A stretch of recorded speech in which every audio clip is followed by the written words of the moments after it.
All right, guys, welcome. We're going to continue with Module 7, World War II. I'll, in all likelihood, have to do a third video on this. It's a pretty long unit. Uh, so, a couple reminders. I think I mentioned briefly in the last unit that Hitler and Stalin actually were both uh, Time Magazine's Man of the Year. So, just a reminder, now in retrospect, everyone kind of looks at Hitler as the avatar for pure evil, right? Which is understandable, I think. But it's a reminder that, at the time, in the moment before the war started, that was not the consensus. He was respected by a great many people, including people in the American news media. Before things really got going in Europe in terms of World War II, the Japanese were rapidly expanding their empire in East Asia. You can see on this map here. So if you ask people, when did World War II start? Well, it depends on who you're asking, right? For the United States, it started with Pearl Harbor, which we'll get to. In Europe, they usually define the war as having started in a couple of years before Pearl Harbor when Germany invaded Poland, which we'll get to. If you ask people in China when World War II started, it started many years earlier in the 1930s. Um, Japan invaded China, Japan invaded the Philippines, Indonesia, Vietnam, all the places you see on this map, and they rapidly built this huge empire. Um, this is really before the Nazis really got going. If you were to draw a circle around all the area in red, so that every last area in red is within the circle, this was briefly, uh, if you include open ocean, which you should, there's resources there, there's oil, there's fishing, there's shipping lanes. If you draw a circle around all that area in red on this map, the Japanese Empire was briefly the biggest empire in human history. All right, so this is a big deal. And this is all happening before the conventional definition of World War II starting. So Hitler and the Nazis start taking back the land that was taken from Germany after World War I. On this map, those areas are in yellow and orange. And England and France pursue a policy of appeasement. I don't know if you're familiar with that word. It usually has a negative connotation because of this historical context. Appeasement is giving someone what they want in order to avoid a larger confrontation. And that's not necessarily a bad thing. Look, you'll find this out when you get married. You need to pick your battles, right? You can't let every disagreement turn into a big conflict. You can't live your life that way. You need to know when to compromise, when to concede something, right? And so giving someone what they want in order to avoid a larger confrontation. Now, in retrospect, we know now, hindsight being 2020, that England and France could have stopped Hitler very early with minimal loss of life, in theory. And they didn't. And they are condemned for not having stopped him early, for having appeased him. And it's easy to say that in retrospect, but why did they appease Hitler early on and let him take this land back and build up his forces, etc.? Well, England and France had, and many other countries, but in this case, England and France had just been through the worst thing that had ever happened in human history, namely World War I. Their top priority was to prevent a sequel, to prevent another world war. And you should empathize with that, right? It makes sense, right? You just been through this incredible trauma. The last thing you want is to do it again. Um, and look, these lands in yellow and orange on this map, when Hitler took them back, was he technically violating the treaty from World War I? Yes, he obviously was. Was England and France technically supposed to go to war to stop him if he did this? Yes, technically they were. But the territory on this map in yellow and orange had always been part of Germany until, 15 or 20 years earlier. And these territories were full of German people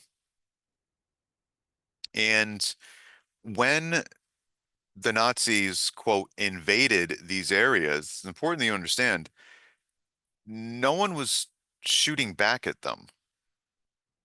There was essentially no resistance. When Hitler went into that orange area, for example, the Rhineland, you can find footage of this on YouTube from old newsreels. The people in that area are lining the streets cheering, throwing flowers at the soldiers. They weren't resisting. They wanted to be rejoined with the rest of Germany. And so, from the perspective of the English and the French, like, look, are we actually going to have a world war because Germany wants to take back land that had always belonged to it and that was full of its people? So, you should empathize, right? In hindsight, yes, of course, it's easy to say, oh, they should have done this. At the time, it wasn't that clear. So the policy of appeasement, granting Hitler everything he could reasonably want to avoid war. Now, some people at the time predicted that this was a mistake. And this is one of many, many, many cartoons drawn at the time by Dr. Seuss. You might recognize the style of illustration here, Dr. Seuss. And he's making these cartoons during these events, warning very prophetically, this is a mistake. And in this cartoon, you have this huge beast. It's not very subtle, right? That's Nazi Germany, surrounding the appeaser in the middle. And the appeaser, which represents England and France in this sequence of events, is saying to this beast, remember, one more lollipop and then you all go home. And you know what's going to happen, right? When you appease a beast like this, they're not going to stop. Uh, what is the beast in this cartoon going to do after it eats all the lollipops? Well, in the end, it will eat the appeaser. Right, so very, very prophetic vision from Dr. Seuss there. England and France finally gave Germany an ultimatum. They gave many ultimatums. If Germany moves into Poland, England and France will declare war on Germany. And Germany did invade Poland. Part of Hitler's rationale was, let me go back to this map really quickly. See that yellow area right there in the east? And you see how there's so the brown central mass of Germany, right? And then there's up in the northeast, there's East Prussia, which is also part of Germany. But you see how there's that big yellow piece of land separating the two parts of Germany? That land was always part of Germany, but it was taken away after World War I and given to Poland. So Hitler's excuse for invading Poland was, well, I'm just trying to take back the land that Poland took from us. But he invaded Poland, and finally, England and France declared war on Germany. And I think you probably know that that's the kind of the conventional narrative. World War II started on September 1st, 1939, because the Nazis invaded Poland. Okay. What is very often left out of the narrative is that the Soviet Union was allies with Hitler during this period, and the Soviet Union did the same thing at the same time, which you can see on this map. So you have two mass murdering dictators, Hitler and Stalin. They both commit the same crime at the same time. They both invade Poland from opposite directions. They erase Poland from the map. Each dictator conquers half of Poland. And England and France respond to that by declaring war on one of those two dictators. They declared war on the Nazis, but they did not declare war on the Soviet Union, even though the Soviet Union did participated in the same crime. Why not?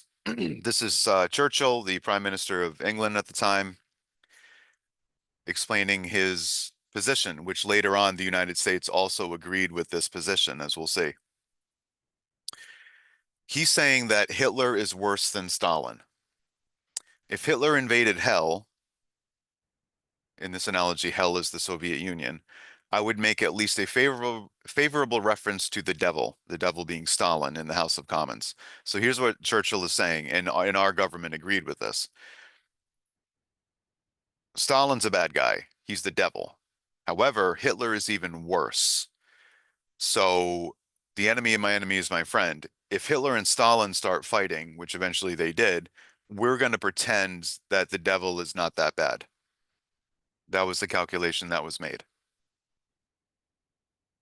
So the Nazis are expanding in Europe, the Japanese are expanding in Asia. This is well before the United States gets involved. After conquering France, I'm skipping over a lot, obviously, in the interest of time. Hitler turns east and attacks the Soviet Union, violating the promise he made with Stalin. He promised Stalin he wouldn't invade, and he did. Shock. Just that part of the war, the Nazis versus the communists, killed 36 million people. So you have these two mass murdering dictatorships, the Nazis and the communists. They go to war with each other. And just that part of the war, leaving out, we're not even talking about America. We're not talking about Japan. We're not talking about China. We're not talking about France. Just Germany and the Soviet Union, just that part of the war was the equivalent of almost two World War Ones. That's how violent these two dictatorships were to each other. And as the Nazis invaded the Soviet Union, Stalin ordered what's called scorched earth. He ordered his own people to burn down their buildings, kill their animals, destroy everything before the Nazis showed up. It's pretty brutal, right? But also smart in a very brutal way. On this map, the dark blue is all of the areas in Europe that the Nazis conquered. They conquered essentially all of Europe. The light blue is the Soviet Union. So they conquered huge parts of the Soviet Union, as you can see. But all that area in light blue, when the Nazis invaded, the the communists ordered their own people to destroy all of their stuff. So the Nazis are conquering this huge area of the Soviet Union. It's almost as big as the rest of Europe, but they're falling into a trap. You understand? They're not really conquering anything because they're getting further and further away from their own country. And if you conquer a village that's been burned to the ground, you haven't conquered anything. Your soldiers have nowhere to sleep. They have nothing to eat. They're getting further and further away from home in this wasteland, and then it gets cold. The end of the 1941, this is when the United States gets involved. The Soviet Union is close to total collapse. Didn't look like they would survive more than a couple weeks. But Japan attacked Pearl Harbor, as you probably know. After Japan attacked Pearl Harbor, the United States declared war on Japan. You know that, but not on Germany. This might surprise you. We did not declare war on Nazi Germany because they didn't attack us. Japan did, so we declared war on them. We'll get back to that in a minute. Why did Japan attack us from their perspective? From their perspective, their attack on Pearl Harbor was a preemptive strike. They had to strike first because President Roosevelt had ordered an embargo of Japan, meaning, as it's explained here, we cut off Japan's access to things you need to fight a war and run an economy, such as steel and oil. And both of which Japan bought almost entirely from the United States. So because we didn't like what Japan was doing by invading all these countries in Asia, our government refused to supply them with steel and oil. And so from Japan's point of view, that's an act of war by us against them. From their point of view, we were trying to destroy their economy and their military, not by fighting it directly, but by starving it of steel and oil. And you can't fight a war without steel and oil. So Japan decided, you know what, the Americans are at war with us because of this embargo, so we might as well attack them and try to knock them out with the first punch. That's their perspective on Pearl Harbor. Now, less than a week after Pearl Harbor, so now the United States is at war with Japan because Japan attacked us. That's pretty straightforward. We did not declare war on Nazi Germany. Nazi Germany did not attack us. So this is a crazy what if. What if Hitler didn't do this? But he did. Why did he declare war on the United States? because there is a clear alternate history here where Pearl Harbor happens, we go to war with Japan, but if Hitler didn't do this, we would not have gone to war against Nazi Germany, and in all likelihood, that means Nazi Germany would have won the war. So this was Hitler's fatal mistake in retrospect. Why did he declare war on the United States? That's insane, right? Here's why.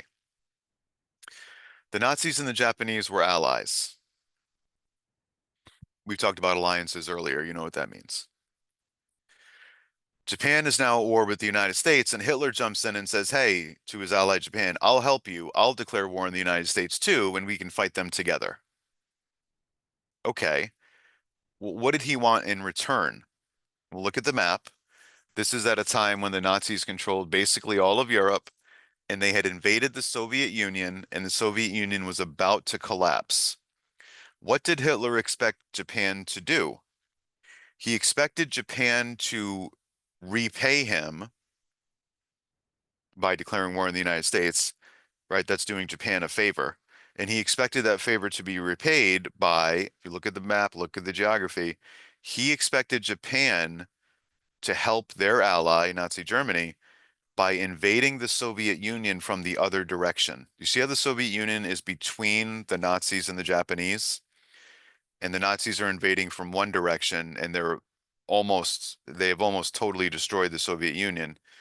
If Japan had invaded from the other direction, the Soviet Union would have been done because they would not have been able to fight two wars in two different directions at the same time. You see what I'm saying? But instead, Japan didn't do that. They sold out Hitler. They ignored him. They betrayed him. They didn't help him finish off the Soviet Union. And so crazy alternate history, right? If Hitler didn't declare war on the Soviet Union, Hitler would have won or on the United States rather. If Hitler didn't declare war on the United States, the Nazis would have won the war. If Japan, if Hitler did declare war on the United States, which he did, and Japan had not betrayed him, but had responded by helping him finish off the Soviet Union, the Nazis would have won the war. Because look at this map and look at the Soviet Union, and in your mind's eye, color that in red. And now the Japanese and the Nazis controlled all the area in red that you see here, plus that huge, enormous country in between. If they had done that, there's nothing we could have done about that. So crazy what if, right? But Hitler made the mistake of number one, declaring war on the United States. Number two, trusting the Japanese when he shouldn't. And in retrospect, that's the beginning of the end. Now, I hope you learned something in high school about what was done to Japanese Americans after Pearl Harbor. The discrimination was extreme, to put it lightly, and it wasn't just random citizens like this woman. It was from the president on down, directly from President Roosevelt. All persons of Japanese ancestry were ordered to report to a train station, and they were sent to detention camps for the duration of the war. They did not distinguish. Our government did not distinguish. Are these citizens? A lot of these Japanese Americans were American citizens. Didn't matter to our government. They were collectively uh, treated as guilty. The concern from the government, their excuse for doing this was that any Japanese person could be a potential spy. So they didn't need to be individually accused or convicted of anything. They were collectively punished because any one of them might have been, according to the president, a spy. And so we've talked about other examples of this before. Look, this is an emergency, and governments are going to violate people's rights during emergencies. We also talked about the idea of reparations earlier on. Our government did pay reparations to the Japanese Americans who were sent to prison camps uh, about 40 years after the fact in the 1980s. Reparations were paid. A lot of the propaganda posters, I showed you some propaganda posters from World War I. A lot of the propaganda posters in World War II aimed at Japan would depict Japanese people as subhuman, as animals, as rats, as cockroaches, as things that needed to be exterminated, right? Dehumanization of the Japanese people. The propaganda posters aimed at Germans were very different. They didn't portray Germans as rats, cockroaches, as subhuman. They didn't really talk about Germans at all. They talked about the Nazis. And they said, you know, the Germans are good people. They're fine. A lot of Americans are of German descent. It's just this crazy group of people and this one guy, Hitler. And if we get rid of him, everything will go back to normal. So the way our media treated the Japanese and the Germans were very different. The Japanese were treated as collectively, they're all guilty. They all need to be punished. And the Germans were treated like, no, they're good people. They've just been brainwashed by this one bad guy. And if we get rid of him, everything will be fine. Major distinction there based mostly on race. Food rationing, just, you know, something we can't really relate with now in this country, but this, you know, this is a total war. Everybody was involved, even if they weren't in the military, they felt it. All right. So you would be given the government would allow you certain amounts of these staples that you see here based on your family size, etc. The Holocaust, everyone's heard of the Holocaust, so I want to go through just, I want to make sure you understand a couple things about the sequence.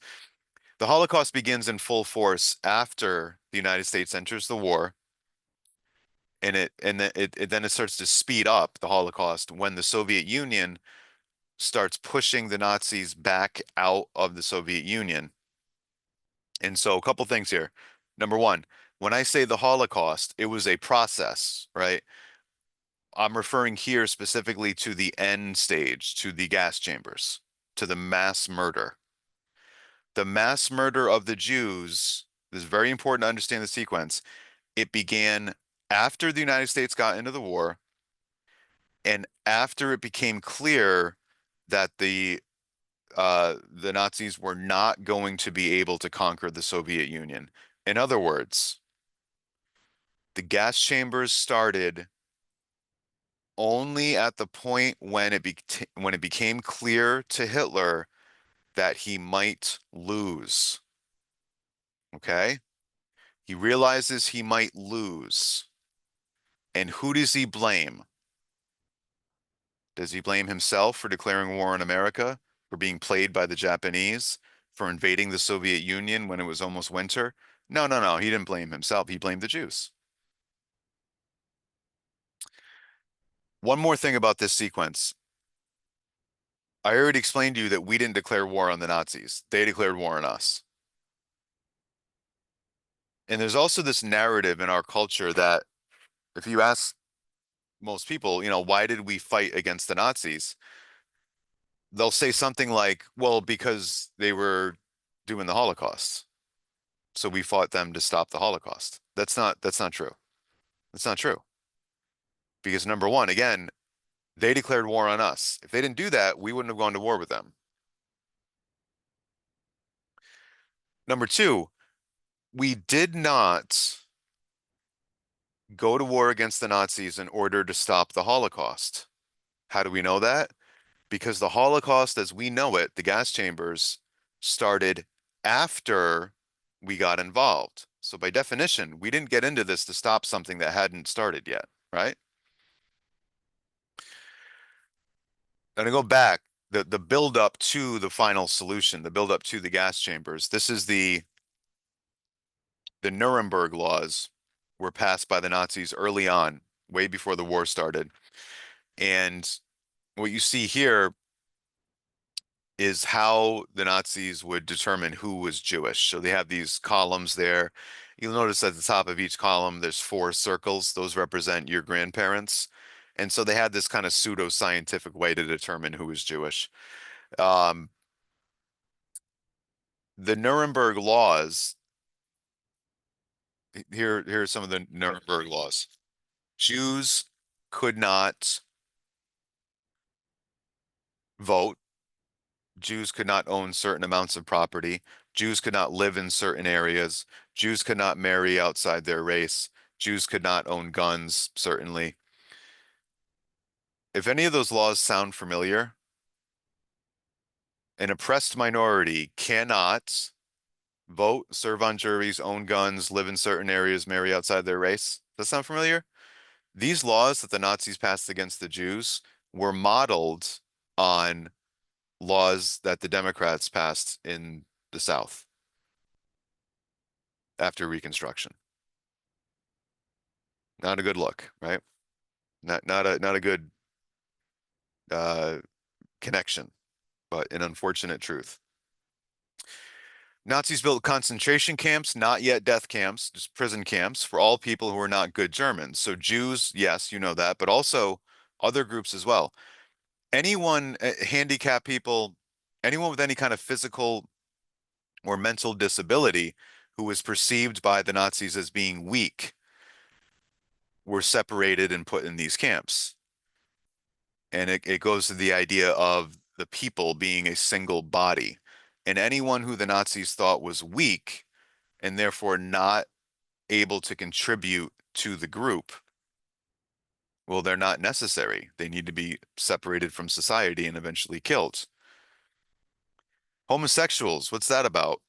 The Nazis, and by the way, not just the Nazis, the overwhelming majority uh, of people,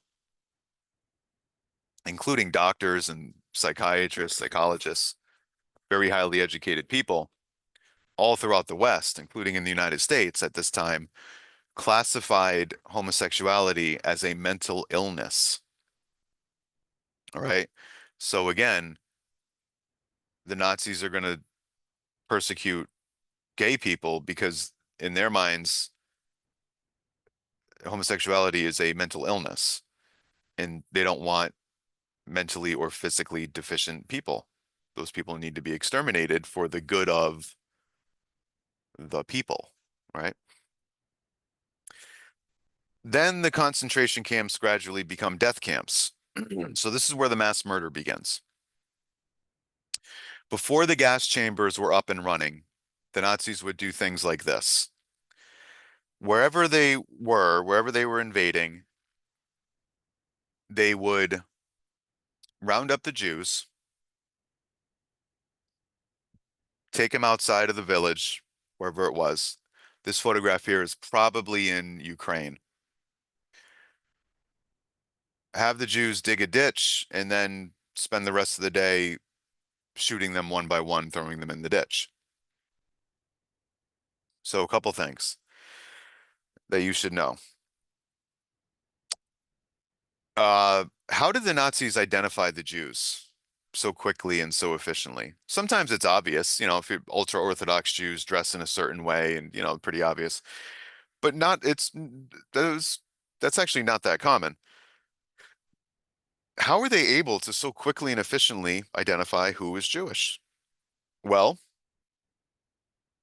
uh, all too often in Europe, wherever the Nazis went, the Jews were identified and betrayed and turned over by their neighbors.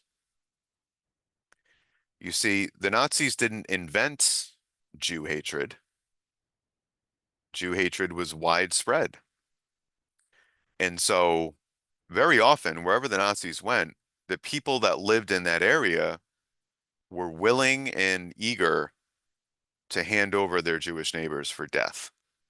That's something you should understand. The Nazis had a lot of help. Now, why did they stop doing it this way? Shooting people one at a time, throwing them in a ditch. Well, it's not that efficient. Gas chambers are much more efficient, right? But also on a human level, here's what the Nazis found out. The the young man about to execute this guy, it's probably, I assume most of you are 18, 19, 20 years old. He's your age, okay? And yes, he's a Nazi, and we're conditioned to be like, oh, they're all evil. Well, no, that's not how that works. This young man that's about to execute this guy, let's say he's 20 years old. And when Hitler was elected, he was, 9 years old. He grew up in Nazi Germany. He's a soldier, and there is honor in that. And he, in his minds, is honorably defending his country. He's not a monster, okay? And when you order normal young people like you to do something like this isn't war. This isn't combat. This is murder, right? This guy's unarmed. It's murder. What the Nazi officers found out was that the average young German soldier could not or would not mentally be a part of this mass murder of innocent people. So here's what they would find. When they would order young German soldiers to do stuff like this, sometimes they would refuse to do it. And you can't have an army where people refuse orders. That doesn't, it's not going to work. Or if they did do it, if they did go through with it and execute innocent people, they would very often desert. They would just leave like, hey, I didn't sign up for this. I can't do this. I can't do this. I don't know what this is, but I don't want to be a part of this. They would desert. That's not good for the army. Or they would commit suicide out of guilt. That's not good for the army. Or they would, get fall over drunk to try to forget what they did. That's not good for the army. So the average well-adjusted person, if they're made to do something monstrous like this, they will mentally break. And that's not good for the army. So that's why the Nazis shifted to the gas chambers and to more kind of hands-off, mechanized mass murder rather than having young people go up to innocent civilians and just shoot them in the head one at a time.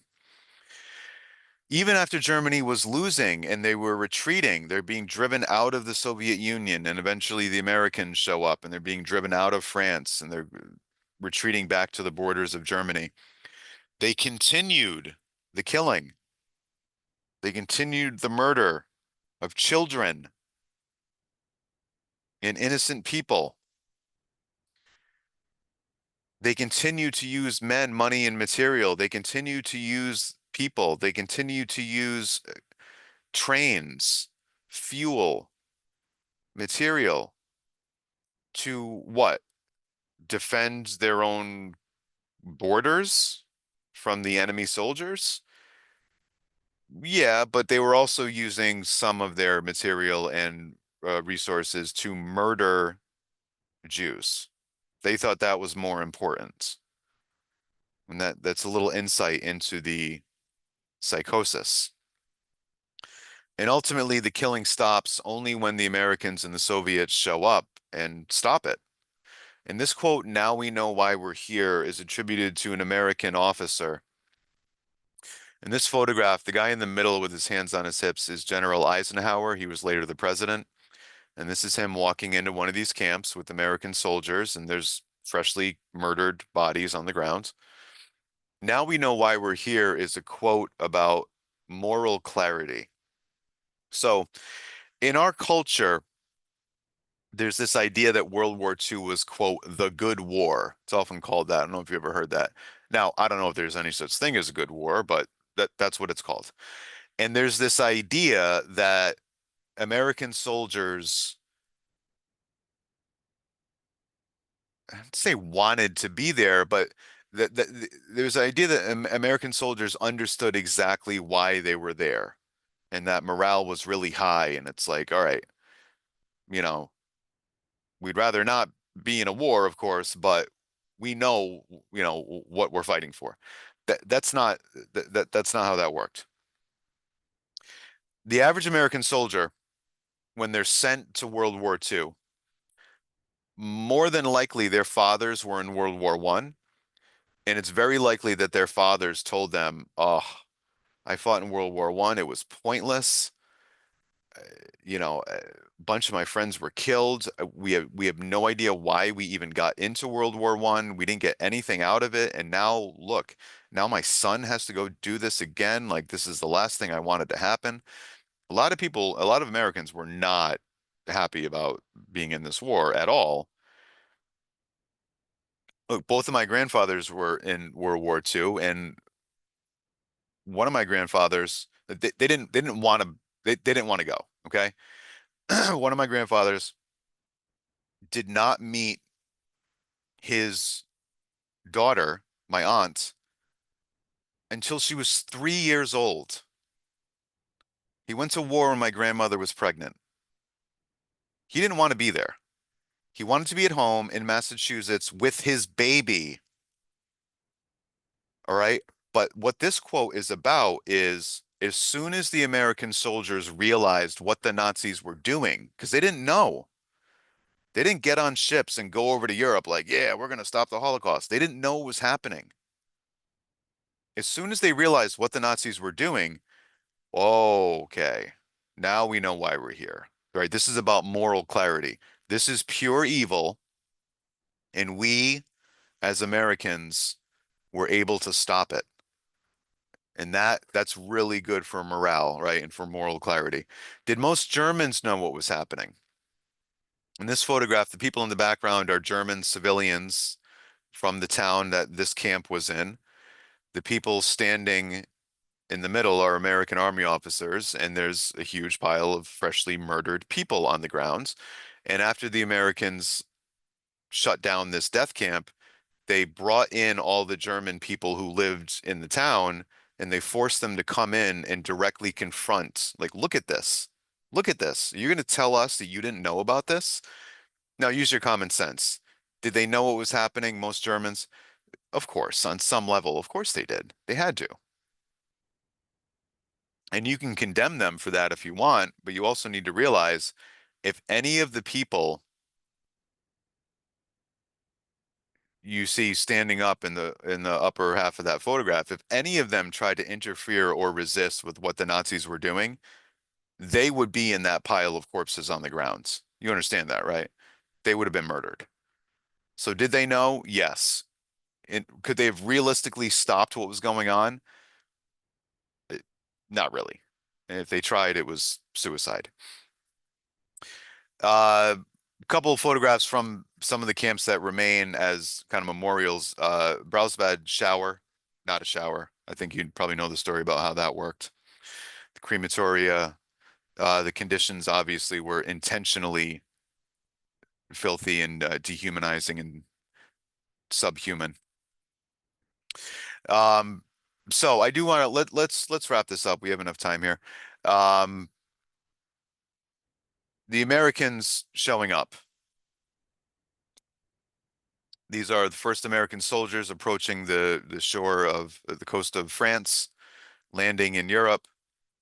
If you've ever seen the most iconic film about this is Saving Private Ryan, thousands of Americans were killed on the first day of trying to get onto this beach. But once, just like World War I, once the Americans show up, the ending is inevitable because we can not only do we have great soldiers, more importantly, in the big picture, we have the most productive economy in the world, and our factories are going 24/7 producing endless amounts of ships, planes, tanks, rifles. So once the Americans are in, everyone knows which side's going to win. It's just a matter of time. And so the strategy was that we and the British and the Soviets and whoever else could help would smash Hitler from different directions. The tactics we used were brutal. It's a war. It's a total war. This is a town in France after the American Air Forces were done with it. You can see all the craters on the ground from American bombs. You see how many there are, how close they are together. They overlap sometimes. This is what's called carpet bombing. We didn't have back then satellite guided, computer guided missiles that could pick out a specific building. We didn't have that technology. The target was the town. Destroy the town with bombs. Why would we destroy a town in France? France is our friend, right? Well, the town had Nazi soldiers in it. So we had to destroy the town in order to save it. The alternative would have been sending American soldiers on foot into the town without bombing it into rubble. And that would have saved the lives of innocent people who lived in the town, but it would have gotten a lot more American soldiers killed. So that's a really tough decision to make. But our government's policy was our soldiers' lives are more important than the lives, obviously, of enemy soldiers and also of civilians.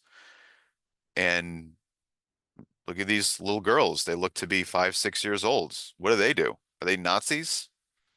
No. This is who suffers in war. World War II was the first war where the majority of people that were killed were civilians, not soldiers. And most wars since have followed that pattern. Again, more examples if you can see how, that's an American plane bombing a town in Germany, just burning down the entire town. No, there's no ability with the technology back then to discriminate or to separate or to only kill the bad guys. It's not how that works. Destroy the town, knowing that innocent people will die. That's war. That's the decision you have to make. Uh, it's it's ugly. It's brutal. So when people talk about the good war, I don't know about all that. The Soviet Union got to Berlin first, capital of Germany. Hitler committed suicide, unless you believe the History Channel, in which case he escaped to Argentina. No, he committed suicide, and the Nazis surrendered, and the war in Europe was over. The relative death toll, I referenced this earlier. Here are the numbers, they're very approximate, they're not precise. The United States lost about 400,000 soldiers in World War II. That's a huge number for us. We can't relate with that now. It's an awful number. The Soviet Union lost at least 30 million. And at the bottom of your screen, it might be cut off. That's approximately a 100-to-1 ratio. So for every American who died in World War II, about 100 Soviets died. And when we get to the Cold War, keep this in mind because that causes a lot of resentment. The Soviet narrative was we, the Soviets, did pretty much all of the dying and the fighting and the bleeding, and the Americans showed up at the last minute and pretended like they won the whole thing. They're very resentful, right? I also want to point out another thing about those numbers. That 400,000 Americans, it's an awful, heartbreaking number. All of those people were soldiers. They were soldiers. Soldiers die in war. They were all military age men. That Soviet number, 30 million, not only is it exponentially higher, but over half of that number, they weren't soldiers, they were civilians killed in their own country, in their own homes, because the Soviet Union was invaded. The United States was not invaded. So American civilians were safe. Soviet civilians were not. After the war, Stalin carries out massive ethnic cleansing. And that's when you remove, expel people from a certain area based on their ethnicity, based on their DNA. And that was aimed at Germans. Germans were forced out of every country to the east of Germany. I'll show you the map in a minute. Many of these Germans' families had lived in these nations for centuries. This was the largest ethnic cleansing in recorded history. Well over 10 million Germans were kicked out of their homes. These are not Nazis. These are civilians who didn't even live in Germany. They lived in Poland, Romania, etc. They just happened to be ethnically German. I happen to be ethnically German. They're just collective guilt. Oh, you share DNA with people who, did these awful things, therefore you're going to be punished. This was accompanied, this mass ethnic cleansing, biggest in recorded history, by the largest mass rape in recorded history. The communist soldiers, the Soviet soldiers, raped hundreds and hundreds of thousands of German women. And the German women had a saying, pretty dark. It's better to have an American over your head than a Soviet on your belly. The American over your head is an American pilot dropping bombs on your town. The Soviet on your belly is a Soviet soldier who is on your belly because he's raping you for the sin of being German. Mass rape as a matter of policy by the communists. This is almost always left out of the narrative. Why? A couple reasons you might consider. Number one, our educational system has a addiction to ignoring the grotesque crimes of communism. Number two, in the context of World War II, people are very, very, very reluctant to ever talk about Germans as having been victims because of how evil the Nazis were. Does that make sense? And, you should think about that. People never want to talk about any German as having been a victim. That's understandable to a certain degree. This young woman, forgive me, but this is real. This is what we're talking about here. Forgive me for having to be so explicit. This young woman was gang raped by communists because she was German. Can we not acknowledge that she was a victim? That doesn't mean the Nazis weren't monsters. They were. But several things can be true at once, right? Here's the map. So the brown arrows represent Germans being kicked out of other countries and sent to live in Germany. They had never lived in Germany before, but they were collectively punished for what the German government had done. So we're talking well over 10 million people. They did the same thing to Polish people, expelled a bunch of them. Stalin didn't want Polish people living in the Soviet Union, basically. He didn't think they would be loyal. He thought they would be angry because Stalin had, invaded Poland. Um, One of the ironies about this is that at this point, Hitler's dead, and the communists are doing something that Hitler actually would have been in favor of. They sent two, four, say, 10 plus million ethnic Germans to Germany. So Stalin made Germany more German than it had ever been. So ironically, Hitler would have actually applauded that. So the fall of Japan, Hitler's dead, good riddance. The Nazis surrender. The war in Europe is over. The war in Asia is not. The Japanese are still fighting. And this photograph is a kamikaze pilot. If you can make out that jet that's intentionally flying into this American ship, right? This was brutal. Uh, the American strategy. So Pearl Harbor is all the way over here to the east. That's Hawaii. And then the strategy was to move west across the ocean towards Japan. Each of those little star shapes represent mostly small islands where there were brutal, brutal battles between the Americans and the Japanese. And the Americans are trying to get close enough to Japan to where we can start bombing Japan around the clock. Now, at this point, President Roosevelt dies. So President Harry Truman is the president for the decisions that we're going to cover now. So Roosevelt was elected 4 times. What you might not know is that when he was running for his fourth term, his doctors told him very clearly, we know this now, that he would not live for 4 years. He was sick. He was dying. And so he ran for a fourth term, knowing in all likelihood he would not serve it out. And he didn't tell the voters, obviously.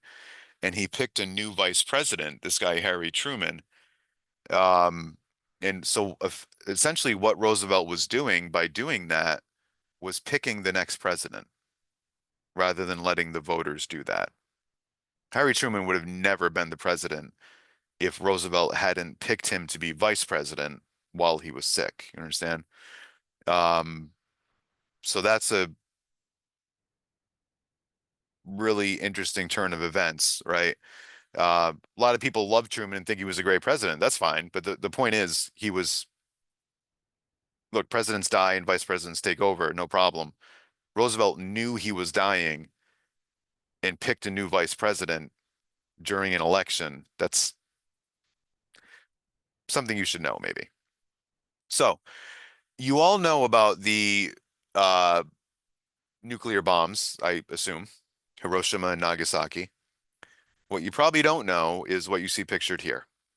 So if I ask you to name, if I say name a city in Japan, what's the first city that comes to mind? For most people, it would be Tokyo, right? That's an iconic world city. So why didn't the United States drop the nuclear bomb on Tokyo? And if you think it's because that would have been too inhumane, or we didn't want to kill that many people because it's such a big city, unfortunately that's not the correct answer.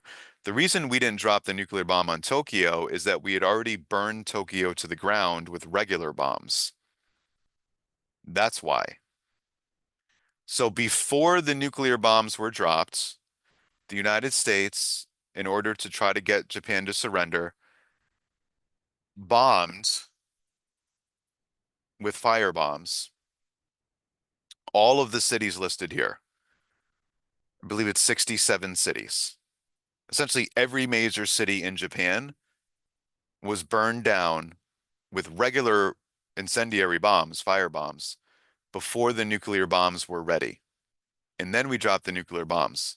So you all know about the nuclear bombs, and that's good and appropriate that you were in all likelihood taught about that. But the way it's taught, by focusing only on the nuclear bombs and ignoring what you see on this image here, the nuclear bombs accounted for a fraction of the death and destruction that was done to Japan. It's almost an afterthought in terms of death and destruction. The whole story is not that we destroyed 2 Japanese cities, it's that we destroyed 70 Japanese cities to get them to surrender. And unlike World War I, where there's a treaty and there's negotiation, we demanded unconditional surrender. We're not going to sit down. We're not going to compromise. We're going to burn Japan to the ground until they surrender without condition. And then we're going to tell them what's going to happen next. Now, the criticism of that is that it made Japan fight longer. Even when the Japanese knew they couldn't win, they kept fighting and people kept dying because they were really scared of this unconditional surrender. Because unconditional surrender for Japan means lay down your weapons and let the Americans just walk into your country. And they really didn't want to do that. We're burning down their country, and we're asking them to, like, hey, you need to surrender and we're going to walk in there and tell you what's going to happen next. They were obviously terrified of us because of what we were capable of, right? So unconditional surrender, it made the war last longer than it had to. And that's not good. People died needlessly. That's not good. The upside of unconditional surrender is when it was over, when they finally did surrender, when World War II was over, unlike World War I, when it was over, it was over. And that's good, right? That's very good. Last thing we'll think about segueing up into the Cold War. This is a quote from Churchill. Did we accomplish our goals in World War II, or did we kill the wrong pig? The pig that we killed was Hitler. Who's the other pig he's referring to? Stalin. Here's the map at the end of the war. The red map to the east was the border of the Soviet Union at the beginning of the war. The red line to the west that goes right through the middle of Europe is where the Soviet Communist Army was at the end of the war, because they went through all that area to push the Nazis back to Germany, right? But here's the thing. Those soldiers, the Soviet soldiers, the communists never left. They never went home. So here's a very unsatisfying way of looking at this. World War II in Europe was fought because the Allies said, the British, the French, etc., we cannot allow a mass murdering dictator to take over Eastern Europe. So Germany invades Poland. Oh, we have to have a world war. We cannot allow a mass murdering dictator to conquer half of Europe. Okay. World war is fought. Tens of millions of people are killed. How does it end? We cannot have a mass murdering dictator control half of Europe. What do we have at the end of the war? Wait for it. A mass murdering dictator conquering half of Europe. Do you see the problem? Eastern Europe traded one monster for another. So from a certain point of view, like what was the what was the point? What was the point? Europe is entirely in ruins. Tens of millions of people are dead. And at the end of the war, we have what we had at the beginning, which is a genocidal death cult controlling half of the continent. They just traded Hitler for Stalin. You see how that's not like the storybook ending that we would have wanted? So this fact right here that the Soviets took over half of Europe segues us into the beginning of the Cold War, which is our next unit, and I will see you then.